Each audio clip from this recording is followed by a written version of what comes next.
Hello and welcome to what may well be my one and only video for June is Audiobook Month 2012. Yes, I've been a bad boy. Last year in 2011 for June is Audiobook Month, I did a video every single day of June, from June the 1st to June the 30th, with 4 more in July when I couldn't leave my webcam alone. Or perhaps it's more accurate to say my webcam couldn't leave me alone. If you want to know a little more about that, you can see those extra videos and the other 30 as well if you want to relive last June on my YouTube channel titled Simon JIAM. That's all one word, SIMON JIAM. Search for that and you'll find all 34 of those videos from 2011. For this year, well, last year was great because I was doing it all off the cuff and I didn't even think about getting up in the morning and just doing a video every day. Well, since then I had 11 months to think about how I could do better this year. Somehow procrastination, fear, pontification, prevarication, whatever, all those things played into it, and probably an element of laziness as well. So I'm afraid this may be all you get this month. But you know what? This is a very exciting time to be part of the audiobook industry. I've been in California now for 20 years, so closely connected with the industry for all those years. And I must say the last couple of years have been the most exciting. I think the interest in audiobooks is considerably greater than it was even just a few years ago.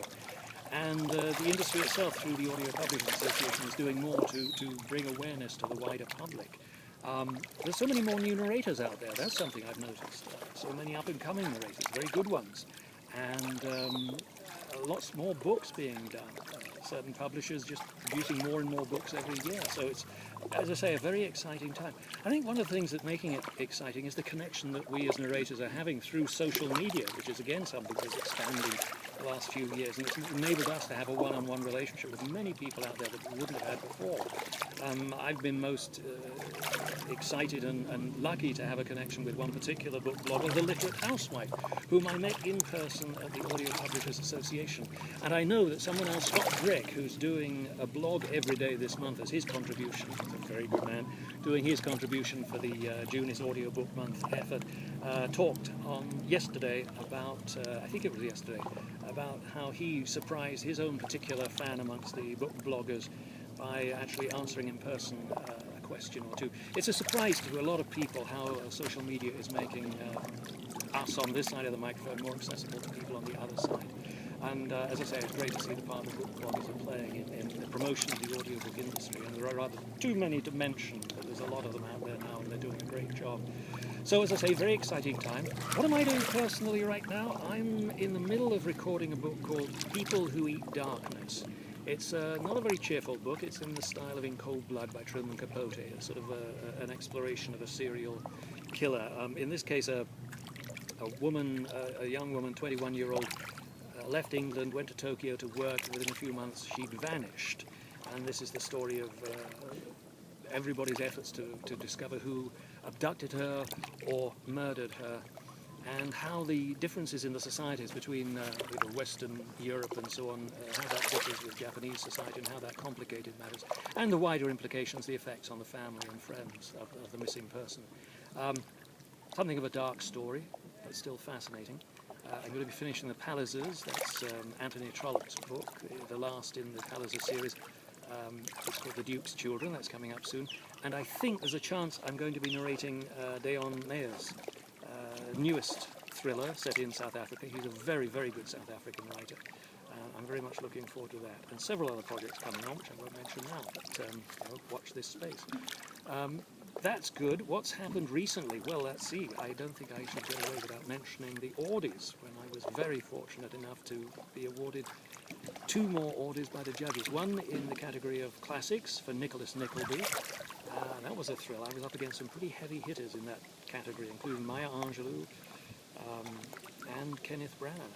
And Kenneth Branagh was also up against me in, or I was up against him, whatever way you look at it.